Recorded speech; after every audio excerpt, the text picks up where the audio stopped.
உங்களோட அகாடமில என்ன மாதிரி ஒரு சப்போர்ட் இருந்தது அப்படின்னு தெரிஞ்சுக்கலாமா? என்டிஐ வந்து அவங்க ஃபேக்கல்டிஸ் லைக் வந்து மோர் தேன் டீச்சர்ஸ் மாதிரி, அவங்க ஃப்ரெண்ட்ஸ் மாதிரி இருப்பாங்க.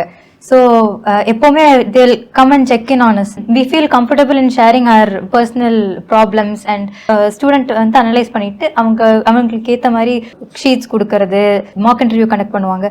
ஸோ அதில் என்னெல்லாம் இம்ப்ரூவ் பண்ணலாம் அந்த மாதிரி நிறைய ஐடியாஸ் டிப்ஸ்லாம் கொடுப்பாங்க. எனக்கு 2 ஃப்ரெண்ட்ஸ் இருக்காங்க, ஹர்ஷினி தனிஷ்கான்னு.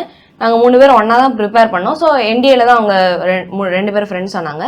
ஸோ வந்து எஸ்எஸ்பிக்கு மெயினாக ப்ரிப்பேர் பண்ணும்போது ஆனந்த் சார் இருக்கட்டும், எங்கள் 3 பேருக்கும் வந்து விடவே மாட்டார், ஒழுங்கா பண்ணலன்னா விடவே மாட்டார். லைக் பர்ஃபெக்ஷன் எக்ஸ்பெக்ட் பண்ணிக்கிட்டே இருப்பாரு. ஸோ அதுதான் வந்து எங்களை புஷ் பண்ணிக்கிட்டே இருந்துச்சு. நாங்கள் இன்னும் பெட்டரா பண்ணணும் அப்படின்னா நாங்கள் டிஸ்கஸ் பண்ணி நிறைய ஹார்ட் ஒர்க் பண்ணி தான் வந்து எஸ்எஸ்பிக்கு நாங்கள் 3 பேருமே ப்ரிப்பேர் பண்ணோம். ஸோ வந்து அண்ணாங்கெல்லாம் நிறைய பேர் இருப்பாங்க, அவங்களோட சேர்ந்து அவங்க லெவலில் நாங்கள் ப்ரிப்பேர் பண்ணதுனால நாங்கள் சின்ன பசங்க தான் இருந்தாலும் எங்களுக்கு அது ரொம்ப யூஸ்ஃபுல்லாக இருந்துச்சு. ஸோ இந்த 3 கேட்டகரியில் நீங்கள் என்ன சூஸ் பண்ணீங்க?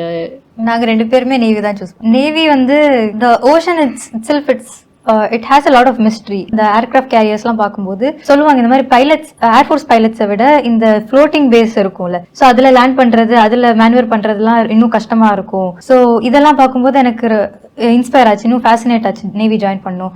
அப்புறம் இந்த நேவி யூனிஃபார்ம் கூட இட்ஸ் வெரி பியூட்டிஃபுல்.